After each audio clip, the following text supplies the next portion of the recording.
అంటే Britishers administration, British వారి పరిపాలనా విధానం. బ్రిటిషర్స్ అడ్మినిస్ట్రేషన్, బ్రిటిష్ వారి పరిపాలనా విధానం. బ్రిటిషర్స్ అడ్మినిస్ట్రేషన్, బ్రిటిష్ వారి పరిపాలనా విధానం. నెక్స్ట్ది, మరి బ్రిటిష్ వాళ్ళు పరిపాలించేటప్పుడు వీరి పరిపాలనకు వ్యతిరేకంగా అనేక రెవల్యూషన్స్ అనేటువంటివి జరుగుతాయి. వాటిలో బ్రిటిష్ వ్యతిరేక తిరుగుబాట్లు, movements or revolutions against Britishers,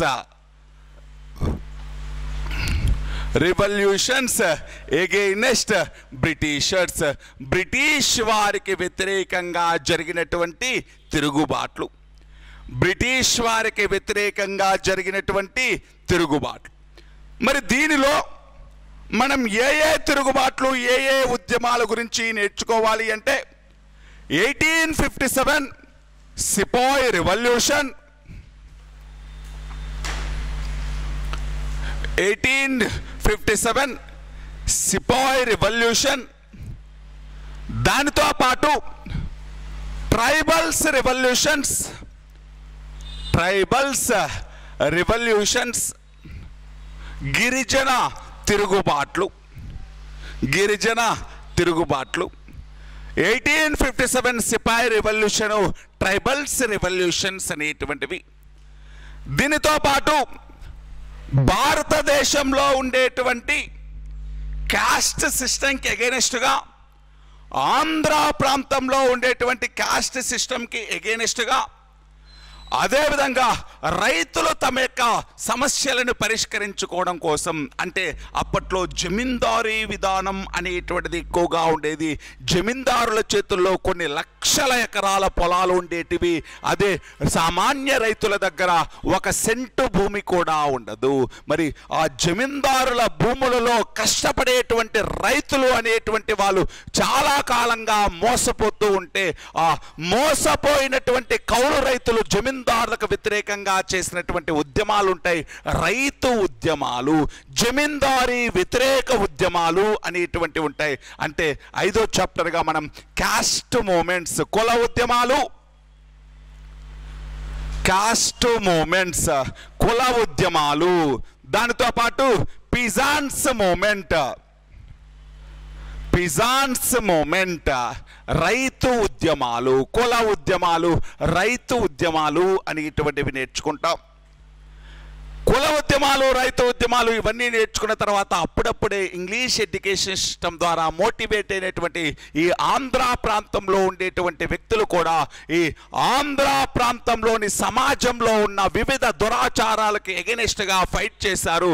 ఆ ఫైట్ చేసినటువంటి హిస్టరీయే సోషల్ రిఫార్మ్స్ మూమెంట్, సాంఘిక సంస్కరణ ఉద్యమాలు, సోషల్ రిఫార్మ్స్ మూమెంట్స్, సాంఘిక సంస్కరణ ఉద్యమాలు. ఇక్కడే రఘుపతి వెంకటరత్నం నాయుడు, కందుకూరి వీరేశలింగం పంతులు, ఇటువంటి వాళ్ళందరి గురించి కూడా ఇక్కడే నేర్చుకుంటాం. సోషల్ రిఫార్మ్స్ మూమెంట్స్ చాలామంది వస్తారు, ఏనుగు లక్ష్మణ కవి, ఇటువంటి వాళ్ళందరూ కూడా వస్తారు. వాళ్ళందరి గురించి మనం నేర్చుకుందాం. మద్రాస్ రాష్ట్రంలో మీకు మద్రాస్ నేటివ్ అసోసియేషన్ అనేటువంటి పేరు వినే ఉంటారు. గాజుల లక్ష్మీ నర్సు శెట్టి ఏర్పాటు చేసిన మద్రాస్ నేటివ్ అసోసియేషన్ అనేటువంటిది. అదే ఈ ఆంధ్ర ప్రాంతంలో మద్రాస్ రాష్ట్రంలో ఏర్పాటు చేసిన ఫస్ట్ ఆర్గనైజేషన్. బ్రిటిష్ వాళ్ళకి, అంటే బ్రిటిష్ వాళ్ళ యొక్క అడ్మినిస్ట్రేషన్కి వ్యతిరేకంగా ఏర్పాటు చేసినటువంటి మొదటి సంస్థ. అటువంటి వాళ్ళందరి గురించి కూడా ఈ సాంఘిక సంస్కరణ ఉద్యమాలలో నేర్చుకుంటాం. దానితో పాటు నెక్స్ట్, ఇలా సాంఘిక సంస్కరణ ఉద్యమాల ద్వారా చైతన్యవంతమైనటువంటి ఆంధ్ర ప్రాంతం వాళ్ళు బ్రిటిష్ వాళ్ళకు వ్యతిరేకంగా ఉద్యమాలు చేశారు. అంటే భారతదేశంలో స్వతంత్రోద్యమం జరుగుతున్న సమయంలో ఆంధ్ర ప్రాంతంలో కూడా స్వతంత్రోద్యమ ఉద్యమాలు జరిగాయి. మరి నెక్స్ట్ టాపిక్గా ఏంటి అంటే ఆంధ్రాలో స్వతంత్ర ఉద్యమం, freedom movement in AP. Freedom movement in AP, ఆంధ్రాలో స్వతంత్ర ఉద్యమం. ఫ్రీడమ్ మూమెంట్ ఇన్ ఏపీ, ఆంధ్రాలో స్వతంత్ర ఉద్యమం. అంటే అతివాదుల కాలంలో ఏం జరిగింది, మితవాదుల కాలంలో ఏం జరిగింది, గాంధీయుగం కాలంలో ఎలా ఉద్యమాలు జరిగాయి. ఆంధ్రాలో జాతీయ ఉద్యమం. దీని తర్వాత మనకు మాత్రమే సపరేట్గా కొన్ని టాపిక్స్ నేర్చుకోవాలి. అవి ఏంటి అంటే ఆంధ్రోద్యమం, ఆంధ్ర మూమెంట్. ఆంధ్రోద్యమం, ఆంధ్ర మూమెంట్ అంటే మద్రాస్ రాష్ట్రం నుంచి ఆంధ్రులు విడిపోవాలి అని నిర్ణయించుకొని దానికోసం ఎటువంటి యాక్టివిటీస్ చేశారు అనేటువంటిది ఆంధ్రోద్యమం అనేటువంటి టాపిక్లో. నెక్స్ట్ది, ఇలా ఉద్యమాలు చేసిన తర్వాత ఆంధ్ర రాష్ట్రం ఎలా ఏర్పడింది, ఆంధ్ర రాష్ట్రం ఏర్పాటు. దాంతోపాటు ఆంధ్రప్రదేశ్ ఏర్పాటు, ఆంధ్ర రాష్ట్రం ఏర్పాటు, Andhra Pradesh, formation of Andhra state and Andhra Pradesh states. నెక్స్ట్ది, మరి ఆంధ్రప్రదేశ్ రాష్ట్రంగా ఏర్పడిన తర్వాత 1956 నుంచి 2014 వరకు ఆంధ్ర ప్రాంతపు రాజకీయ చరిత్ర, పొలిటికల్ హిస్టరీ. 1956 నుంచి 2014 వరకు ఆంధ్రుల రాజకీయ చరిత్ర అంటే ఎవరెవరు ముఖ్యమంత్రులుగా వచ్చారు, వాళ్ళ కాలంలో చేసినటువంటి మెయిన్ యాక్టివిటీస్ ఏంటి, వాళ్ళ కాలంలో జరిగినటువంటి ప్రధాన ఉద్యమాలు అనేటువంటివి ఏంటి, మెయిన్ ఇన్సిడెంట్స్ అన్ని 1956 నుంచి 2014 వరకు జరిగినటువంటి ముఖ్యమైన సంఘటనలు. లాస్ట్ది ఏపీ రీఆర్గనైజేషన్ యాక్ట్, ఆంధ్రప్రదేశ్ పునర్విభజన చట్టం. ఆంధ్రప్రదేశ్ రీఆర్గనైజేషన్ యాక్ట్, ఆంధ్రప్రదేశ్ పునర్విభజన చట్టం. ఇది టోటల్ సిలబస్, ఏపీ హిస్టరీకి సంబంధించినటువంటి టోటల్ సిలబస్ ఇదే. మనం నేర్చుకోవాల్సినటువంటి టాపిక్స్ అన్నీ కూడా ఇవే. యాన్షియంట్ హిస్టరీకి వచ్చినప్పుడు మనం మెయిన్గా శాతవాహనులపైనే కాన్సన్ట్రేషన్ చేయాలి. ఒక 5 నుంచి 7 మార్కులు అడిగేటువంటి ఏరియా శాతవాహనులు. 5 నుంచి 7 మార్కులు అడుగుతాడు శాతవాహనులు. చాలా పెద్ద చాప్టర్, దాంతోపాటు ఇంపార్టెంట్ చాప్టర్ మనకు ఏపీ హిస్టరీలో శాతవాహనులు. ఇది గ్లాన్స్ అంటే ఓవరాల్గా మనం ఏ టాపిక్స్ నేర్చుకోవాలి, అసలు ఏపీ హిస్టరీ అంటే ఏంటి, దాంట్లో ఉండేటువంటి సిలబస్ ఏంటి, మనం ఏ కంటెంట్ నేర్చుకోవాలి. సరే, ఇది సిలబస్ అయితే ఇంకా సబ్జెక్ట్లకి ఎంటర్ అయిపోదాం. సబ్జెక్ట్లకి ఎంటర్ అయిపోయి ఫస్ట్ చాప్టర్గా రాసుకుందాం, శాతవాహనుల పూర్వయుగము అని పెట్టుకుందాం. ఫస్ట్ యూనిట్ హెడ్డింగ్ ఏం పెట్టుకుందాము అంటే ప్రీ శాతవాహనాస్ పీరియడ్. శాతవాహనుల పూర్వయుగము.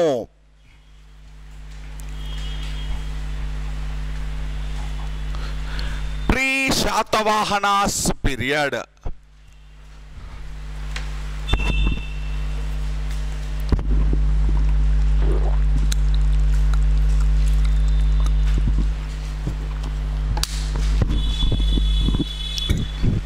సరే,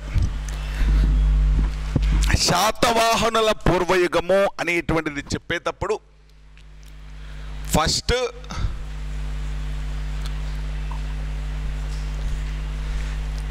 ఒకసారి ఓ చిన్న టర్మినాలజీకి ఎక్స్ప్లెనేషన్ లాంటిది నేర్చుకుందాం, ఓ చిన్న స్టోరీ లాంటిది నేర్చుకుందాం. మనమంతా ఆంధ్రులం, మన యొక్క రాష్ట్రం ఆంధ్ర రాష్ట్రం, మన యొక్క భాష ఆంధ్ర భాష. అంతేనా? మనం ఇప్పుడు అనేది ఆంధ్రులం, ఆంధ్ర రాష్ట్రం, ఆంధ్ర భాష. అంటే ఆంధ్ర అనేటువంటి పదం ఎన్నింటి కోసం వాడుతున్నాం? మూడింటి కోసం వాడుతున్నాం. ఫస్ట్ది జాతి కోసం వాడుతున్నాం. మన యొక్క ట్రైబ్, మన యొక్క జాతి ఏంటి? ఆంధ్ర జాతి. ఆంధ్ర జాతీయులం మనం. మరి ఆంధ్ర జాతి వాళ్ళు నివసించేటువంటి ఏరియా ఆంధ్ర ప్రాంతం. ఆంధ్ర ల్యాండ్ లేకపోతే, ఆంధ్ర రాష్ట్రం లేకపోతే ఆంధ్రప్రదేశ్. మరి ఆంధ్రులు మాట్లాడేటువంటి భాష ఆంధ్ర భాష. ఆంధ్ర భాషనే తెలుగు అంటాం. తెలుగు, ఆంధ్రము రెండింటిని పర్యాయ పదాల్లాగా ప్యారలల్గా వాడుతూ ఉంటాం. తెలుగు అన్నా ఆంధ్ర అన్నా రెండు ఒకటే మీనింగ్లో వాడుతూ ఉంటాం. ఇలా వాడినప్పుడు అసలు ఈ జాతి కోసము, ప్రాంతం కోసము, భాష కోసము మనము ఆంధ్ర అనేటువంటి ప్రాంతం అంటే ఆంధ్ర అనేటువంటి వర్డ్ని వాడినప్పుడు అసలు మొదట దేనికోసం వాడాం? ఆంధ్ర అనేటువంటి పదం మొదట దేనికోసం వాడాం? ఈ మూడింటిలో జాతి, ప్రాంతము, దానితో పాటు భాషలో ఏది ప్రాచీనమైనది? మొదట దేనికోసం వాడాం ఆంధ్రులు అనేటువంటిది, తర్వాత దేనికోసం వాడాం, తర్వాత దేనికోసం వాడాం అనేటువంటిది ఒకసారి చూస్తే, ఆంధ్ర అనేటువంటి పదము మొట్టమొదటిసారిగా ఆంధ్ర అనేటువంటి పదము మొట్టమొదటిసారిగా ఋగ్వేదానికి సబ్సిడరీగా ఉన్నటువంటి, ఋగ్వేదానికి అనుబంధమైనటువంటి, ఋగ్వేదానికి అనుబంధమైనటువంటి ఐతరేయ బ్రాహ్మణం అనేటువంటి దానిలో ఉంది ఆంధ్ర అనేటువంటి పదం.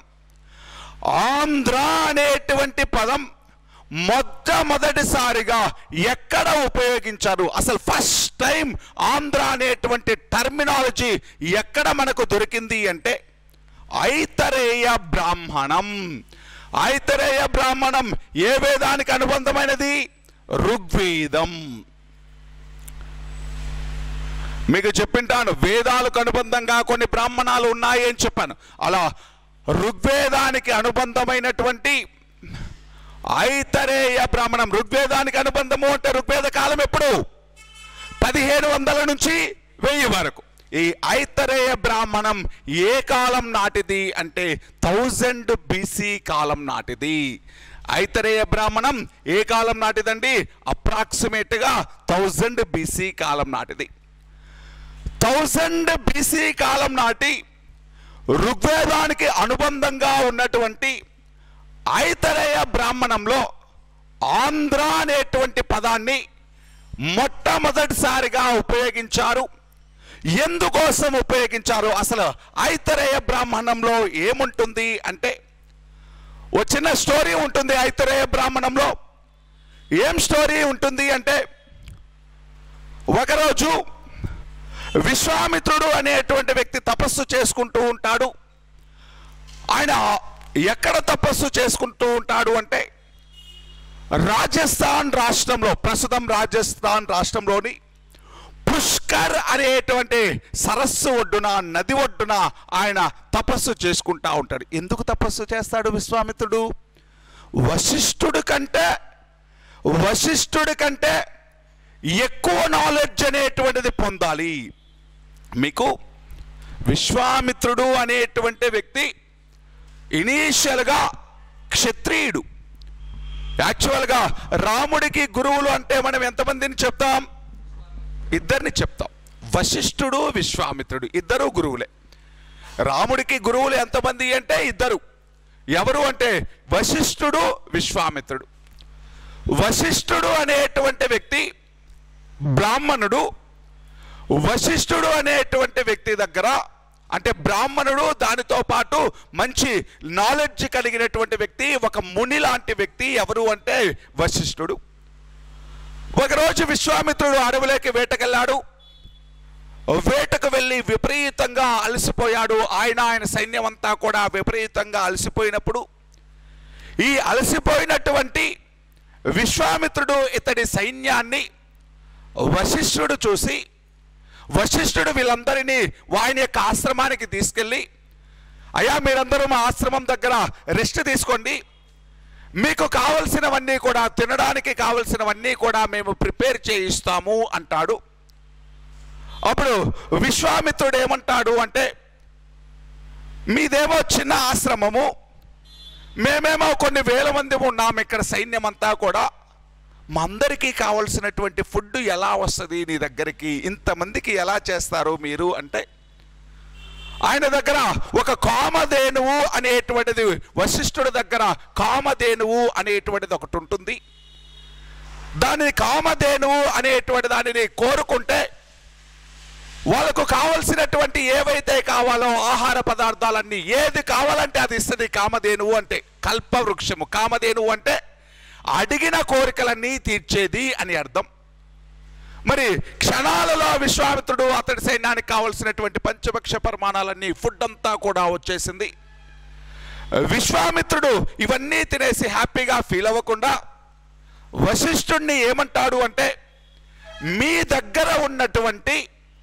మీ దగ్గర ఉన్నటువంటి కామధేనువుని నాకు ఇచ్చేయి, నాతో పాటు తీసుకెళ్ళిపోతాను అంటాడు.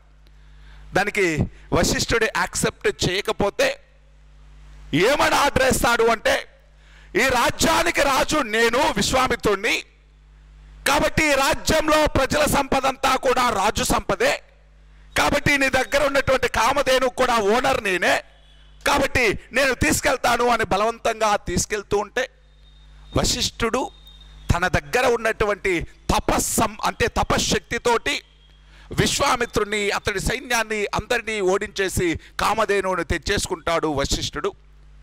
దీంతో షేమ్గా ఫీల్ అవుతాడు. నేను ఇంత పెద్ద రాజును, ఇంత సైన్యం ఉంది, దానితో పాటు ఈ యుద్ధం చేయడంలో నన్ను మించిన వాళ్ళు లేరు, కానీ ఒక ముని చేతిలో, బ్రాహ్మణుని చేతిలో ఓడిపోయాను అని షేమ్గా ఫీల్ అయ్యి, ఈ వశిష్ఠుడి కంటే కూడా ఎక్కువ నాలెడ్జ్ పొందాలి, వశిష్ఠుడి కంటే కూడా ఎక్కువ శక్తిని పొందాలి అనుకొని విశ్వామిత్రుడు అనేటువంటి వ్యక్తి భారతదేశంలోని 4 మూలల్లో ఒక్కొక్క మూలలో తపస్సు చేస్తూ ఉంటాడు. అలా విశ్వామిత్రుడు తపస్సు చేసే టైంలోనే మనందరికీ తెలిసినటువంటి స్టోరీ, మేనకను పంపించి విశ్వామిత్రుడి యొక్క తపస్సును భంగం చేయడానికి ప్రయత్నించినటువంటి స్టోరీ. ఆ విశ్వామిత్రుడికి మేనకకి పుట్టినటువంటి ఆవిడ పేరే శకుంతల. అంతేనా? మనమందరం నేర్చుకున్నామా? ఆ విశ్వామిత్రుడికి మేనకకి పుట్టినటువంటి కూతురు పేరే శకుంతల. మరి ఈ శకుంతలకి దుష్యంతుడికి పెళ్ళైతే ఈ శకుంతల దుష్యంతుడి యొక్క కొడుకే భరతుడు. భరతుడు పరిపాలించాడు కాబట్టే భారతదేశం. ఓకేనా? మరి విశ్వామిత్రుడు తపస్సు చేస్తున్నాడు ఎందుకోసం? వశిష్ఠుడి కంటే కూడా ఎక్కువ శక్తి తెచ్చుకోవాలి నేను, వశిష్ఠుడి కంటే ఎక్కువ వరాలు కావాలి నాకు, ఎక్కువ బూన్స్ కావాలి అని చెప్పి తపస్సు చేస్తూ ఉంటాడు. ఒక్కొక్కసారి ఒక్కొక్క రూపంలో తపస్సు భంగమైపోతూ ఉంటుంది. అయినా కూడా మళ్ళీ తపస్సు చేసి అతను వశిష్ఠుడి అంత నాలెడ్జ్ని తెచ్చుకుంటాడు, వరాలు పొందుతాడు విశ్వామిత్రుడు. అలా వరాలు పొంది రాజు కాస్త రాజర్షి లాగా మారాడు. రాజు కాస్త రాజర్షి, మహర్షి అంటే ముని. అలా ఒక వశిష్ఠుడితోటి పోటీ పడి వశిష్ఠుడి అంత నాలెడ్జ్ని తెచ్చుకోవాలి, వశిష్ఠుడి అంతటి గొప్పతనాన్ని తెచ్చుకోవాలి అని అలా తపస్సు చేసి, కఠోరమైన తపస్సు చేసి ఒక గొప్ప మునిలాగా మారుతాడు విశ్వామిత్రుడు. అందుకే విశ్వామిత్రుడిని రాజర్షి అని పిలుస్తాం. రాజర్షి అంటే ఒక రాజు మునిలాగా మారాడు, మహర్షిలాగా మారాడు అని చెప్తాం. సరే, ఇదంతా స్టోరీ ఇలా ఉంటే, మరి విశ్వామిత్రుడు అనేటువంటి వ్యక్తి, విశ్వామిత్రుడు రాజస్థాన్లోని పుష్కర్ అనేటువంటి సరస్సు ఒడ్డున ఒకరోజు తపస్సు చేసుకుంటూ ఉన్నాడు. అలా తపస్సు చేసుకుంటూ ఉన్న సమయంలో శనశ్శేపుడు అనేటువంటి ఒక పర్సన్ని, శనశ్శేపుడు అనేటువంటి ఒక వ్యక్తిని కొంతమంది తీసుకెళ్ళిపోతూ ఉంటారు. అలా తీసుకెళ్ళిపోయే వాళ్ళని ఆపుతాడు. ఎందుకు తీసుకెళ్ళిపోతున్నారు శనశ్శేపుడిని అంటే, మేము ఈ శనశ్శేపుడిని సాక్రిఫైస్ కోసం బలివ్వడానికి తీసుకెళ్తున్నాం అంటారు. వాళ్ళని కన్విన్స్ చేసి, వాళ్ళని వారించి శనశ్శేపుడిని వాళ్ళ దగ్గర నుంచి రక్షించి విశ్వామిత్రుడు తనతో పాటు తీసుకెళ్ళిపోతాడు, తన ఇంటికి తీసుకెళ్ళిపోతాడు. ఎవరిని అంటే శనశ్శేపుడి. అంటే బలివ్వడానికి తీసుకెళ్తున్నటువంటి శనశ్శేపుడిని రక్షించి తనతో పాటు తన ఇంటికి తీసుకెళ్ళిపోతాడు. ఎవరు అంటే విశ్వామిత్రుడు. ఆయనకు ఒక 50 మంది కొడుకులు ఉన్నారు ఇంటి దగ్గర. ఆ 50 మంది కొడుకులతో ఏమంటాడు అంటే, ఇప్పటి నుంచి శనశ్శేపుడు అనేటువంటి వ్యక్తి కూడా మీ యొక్క సోదరుడు లాగా ట్రీట్ చేయండి, మీ యొక్క బ్రదర్ లాగా ట్రీట్ చేయండి అని వాళ్ళందరికీ చెబితే, దానికి ఆ విశ్వామిత్రుడు 50 మంది కొడుకులు యాక్సెప్ట్ చేయరు. శనశ్శేపుడిని మేము బ్రదర్ లాగా అంగీకరించడం, మాతోటి ఈ ఉండడానికి మేము యాక్సెప్ట్ చెయ్యము అంటే, విశ్వామిత్రుడికి కోపం ఎక్కువగా ఉంటుంది, చాలా ఎక్కువ కోపం ఉంటుంది విశ్వామిత్రుడికి. అలా విశ్వామిత్రుడికి కోపం వచ్చేసి తన యొక్క 50 మంది కొడుకులని కూడా he cursed his sons అంటే శపించాడు. వాళ్ళందరినీ ఏమని శపించాడు, వాళ్ళందరికీ ఏమని ఆర్డర్ వేశాడు అంటే, మీ 50 మంది కొడుకులు అసలు ఈ ప్రాంతాన్నే వదిలేయండి, ఈ ప్రాంతంలో ఉండద్దు, ఆర్యావర్తనంలో ఉండద్దు. ఆర్యావర్తనము అంటే ఉత్తర భారతదేశం, ఆర్యులు నివసించేటువంటి ప్రాంతం ఆర్యావర్తనం. మీ 50 మంది కొడుకులు అసలు ఈ ఏరియాలో ఉండద్దు, ఈ ప్రాంతంలో ఉండద్దు, ఆర్యావర్తనాన్ని వదిలేసి వెళ్ళిపోండి అని ఆర్డర్ వేయడంతో ఈ విశ్వామిత్రుడి యొక్క 50 మంది కొడుకులు ఆర్యావర్తనాన్ని వదిలేసి, ఉత్తర భారతదేశాన్ని వదిలేసి దక్షిణ భారతదేశానికి రావడం జరిగింది. ఇలా దక్షిణ భారతదేశానికి వచ్చిన తర్వాత మొదట వాళ్ళందరూ 50 మంది కొడుకులు ఎక్కడున్నారు అంటే, ప్రస్తుతం ఛత్తీస్గఢ్ రాష్ట్రంలోని బస్తర్ అటవీ ప్రాంతం ఉంటుంది, దండకారణ్యం అని పిలుస్తాం. దాన్ని ఏమని పిలుస్తాం? దండకారణ్యం అని పిలుస్తాం. మావోయిస్టులు ఈ మధ్య రోజు ఎన్కౌంటర్లు జరుగుతున్నాయి, చనిపోతున్నారే. మావోయిస్టులకు గట్టి పట్టున్నటువంటి ప్రాంతం డెన్స్ ఫారెస్ట్, విపరీతమైనటువంటి దట్టమైనటువంటి అడవి ప్రాంతం ఏంటి అంటే ఈ దండకారణ్యం అనేటువంటిది. ఛత్తీస్గఢ్ రాష్ట్రంలోని బస్తర్ జిల్లా దండకారణ్యం. అక్కడికి వచ్చేసి అంటే ఆర్యావర్తనాన్ని, ఉత్తర భారతదేశాన్ని వదిలేసి దండకారణ్యానికి వచ్చి అక్కడ కొంతకాలం అక్కడే నివసించి, అక్కడ నుంచి డిస్పర్స్ అయ్యి వివిధ ప్రాంతాలకు వెళ్ళి 50 మంది కొడుకులు ఒక్కొక్క కొడుకుని ఒక్కొక్క జాతిలాగా ఏర్పడడం జరిగింది. ఒక్కొక్క కొడుకు ఒక్కొక్క జాతిలాగా పిలవడం జరిగింది. ఇలా విశ్వామిత్రుడి యొక్క 50 మంది కొడుకులు ఉత్తర భారతదేశాన్ని వదిలి దక్షిణ భారతదేశానికి వచ్చి వివిధ జాతులుగా పిలువబడుతున్నారు. ఆ జాతులు ఏంటి అంటే పుండ్ర, పులింద, మూతిబ, శబర, సబర, ఆంధ్ర. అంటే ఇలా 50 మంది కొడుకులు 50 జాతుల్లాగా మారారు. అలా 50 మంది కొడుకులు 50 జాతులుగా మారినప్పుడు ఆ 50 జాతుల్లో పుండ్ర, పులింద, మూతిబ, శబర, సవర, ఆంధ్ర,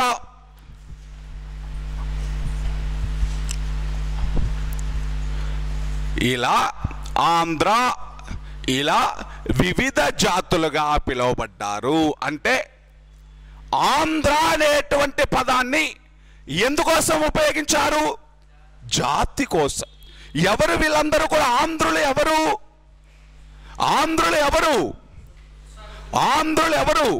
విశ్వామిత్రుడి యొక్క సంతతి, విశ్వామిత్రుడి యొక్క వారసులు. ఆంధ్రులు ఎవరు అంటే విశ్వామిత్రుడి యొక్క సంతతి. ఆంధ్రులు అనేటువంటి వాళ్ళు విశ్వామిత్రుడి యొక్క వారసులు.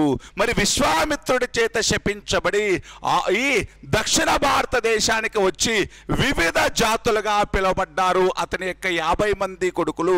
అలా పిలువబడినటువంటి జాతులే ఈ పుండ, పులింద, మోతిబా, శబర, సవర, ఆంధ్ర, దాంతోపాటు మరాఠా,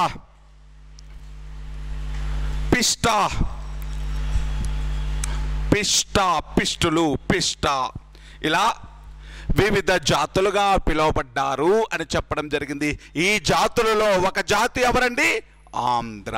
అలా మొట్టమొదటిసారిగా ఆంధ్రుల యొక్క ప్రస్తావన ఏ గ్రంథం చెప్పింది? ఐతరేయ బ్రాహ్మణం. ఈ స్టోరీ అంతా ఎక్కడుంది? ఐతరేయ బ్రాహ్మణంలో ఉంది. ఈ స్టోరీ అంతా శనశ్శేపుడిని రక్షించాడు విశ్వామిత్రుడు. శనశ్శేపుడు తన కొడుకుల్ని శపించాడు. దీంతో ఈ విశ్వామిత్రుడి యొక్క కొడుకులందరూ కూడా దక్షిణ భారతదేశానికి వచ్చి వివిధ జాతులుగా పిలువబడ్డారు అని చెప్పడం జరిగింది. అలా ఐతరేయ బ్రాహ్మణంలో, ఈ ఐతరేయ బ్రాహ్మణం ప్రకారం ఆంధ్రులు అనేటువంటి వాళ్ళు విశ్వామిత్రుడి యొక్క సంతతి. ఈ ఐతరేయ బ్రాహ్మణం అనేటువంటి దాని ప్రకారం ఆంధ్రులు అనేటువంటి వాళ్ళని ఒక జాతిగా పిలవడం జరిగింది. అలా ఆంధ్ర అనేటువంటి పదం మొదటిసారిగా ఎందుకోసం ఉపయోగించారు? జాతి కోసం ఉపయోగించారు. ఆంధ్ర అనేటువంటి పదం మొదటిసారిగా ఎందుకోసం ఉపయోగించారు అంటే జాతి కోసం ఉపయోగించడం జరిగింది. నెక్స్ట్ చూడండి, మరి జాతి అయిపోయింది, మరి తర్వాత దేనికోసం ఉపయోగించారు? అసలు ఆంధ్ర అనేటువంటి పదం మళ్ళీ దేనికోసం ఉపయోగించారు అంటే ఆంధ్ర అనేటువంటి పదాన్ని నెక్స్ట్ ప్రాంతాన్ని సూచించే విధంగా, ఒక రీజియన్ను సూచించే విధంగా ఆంధ్ర అనేటువంటి ప్రాంతాన్ని, అంటే ఆంధ్ర అనేటువంటి పదాన్ని ఒక ప్రాంతంను సూచించే విధంగా, ఒక ఏరియాను సూచించే విధంగా ఉపయోగించడం జరిగింది. మీకు భీమసేన జాతకం, శరివణిజ జాతకం, చుల్ల కళింగ జాతకం, జాతక కథలు విన్నామా? జాతక టేల్స్ ఏం చెప్తున్నాయి? బుద్ధుడి యొక్క పూర్వ జన్మల గురించి, pre lives of Gautama Buddha, early lives of Gautama Buddha. Gautama బుద్ధుడి యొక్క పూర్వ జన్మల గురించి తెలియజేసేటువంటివే జాతక టేల్స్. జాతక కథలు బౌద్ధ మతానికి సంబంధించినవి. గౌతమ బుద్ధుడి యొక్క జీవిత చరిత్రల గురించి చెప్తున్నాయి. మరి అటువంటి జాతక కథల్లో ఒక జాతక కథ భీమసేన జాతకం అనేటువంటిది. భీమసేన జాతకం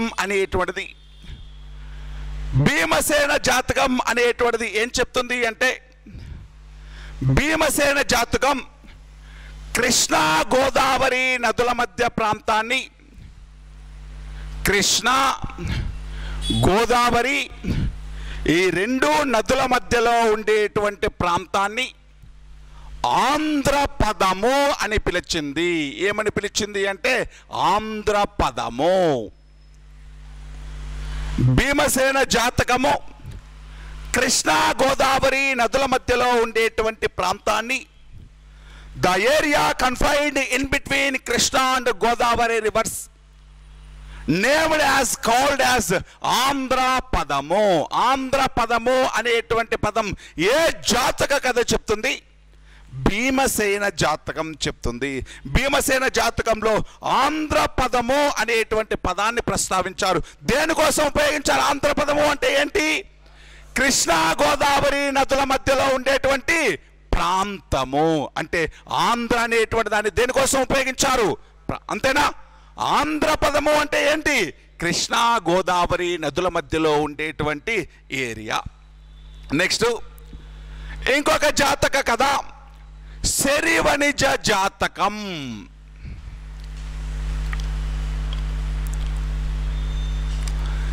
శరివణిజ జాతకం ఏం చెప్తుంది? శరివణిజ జాతకము అంటే శరవణిజ జాతకం అనేటువంటిది ఏం చెప్తుంది అంటే,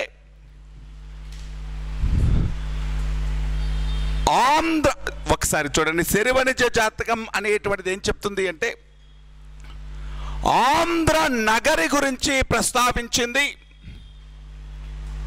ఆంధ్ర నగరి, శరవణిజ జాతకం ఆంధ్ర నగరి గురించి ప్రస్తావించింది. ఇనీషియల్ డేస్లో ఆంధ్ర నగరి అంటే తర్వాత కాలంలో ఆంధ్ర నగరియే ప్రస్తుత అమరావతి. ప్రస్తుతం ఉండేటువంటి అమరావతియే అప్పటి ఆంధ్ర నగరి. ఈ ఆంధ్ర నగరినే ప్రస్తుతమైతే అమరావతి అని పిలుస్తున్నాం. మరి ఈ ఆంధ్ర నగరికి ఓల్డెన్ డేస్లో ధాన్య